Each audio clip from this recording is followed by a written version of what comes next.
Welcome back to another week of Cooking with Square Food. This week we have a delicious baked tomato risotto recipe. So the first thing you're going to do is take the end of your onion off, cut it down the middle, keeping the root on, take off the skin, and then do a couple of cuts horizontally across the onion, and then nice thin slices all the way across the onion. You can use the lines as a good guide through to achieve a lovely fine dice. Next, take your celery, top and tail, cut down the middle, and then using your knife, just run all the way down the length of the celery to create little strips. And then again, you can roughly chop that into a fine dice.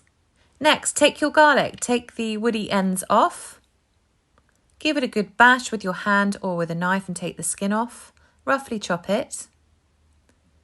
Add some salt and then using a large chef's knife, paste it.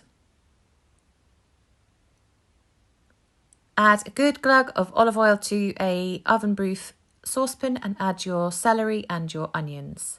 Leave to sweat for about 5 to 10 minutes. Add in your garlic and then leave to sweat again for another sort of 10 to 15 minutes until all the vegetables are lovely and soft and sweet but have no colour.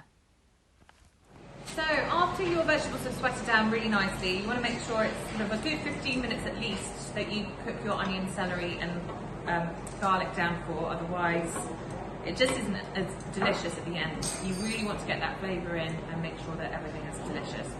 So we've got some arborio risotto rice. This is a short grain rice, grown sort of the flats in the north of Italy usually. So I'm just going to add 300 grams of rice into the dish, and you want to coat it in all of the onion and celery and garlic just to toast off the rice and get a bit of flavour going in there.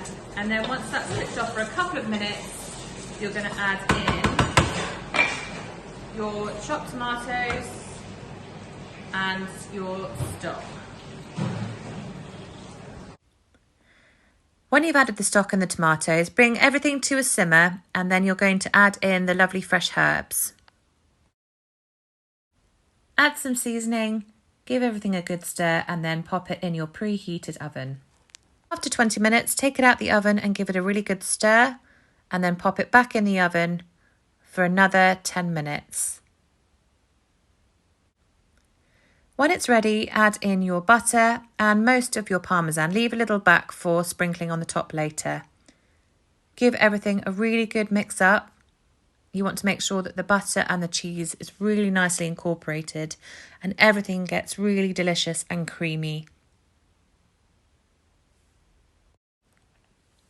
When you're ready to eat, add the risotto to some gently warmed bowls and then top with a little bit of some extra sort of fresh herbs if you have them and a little bit more of that delicious Parmesan cheese. And then enjoy. So I really hope you enjoy the recipe. Send us your videos and pictures. As always, we absolutely love seeing what you've made.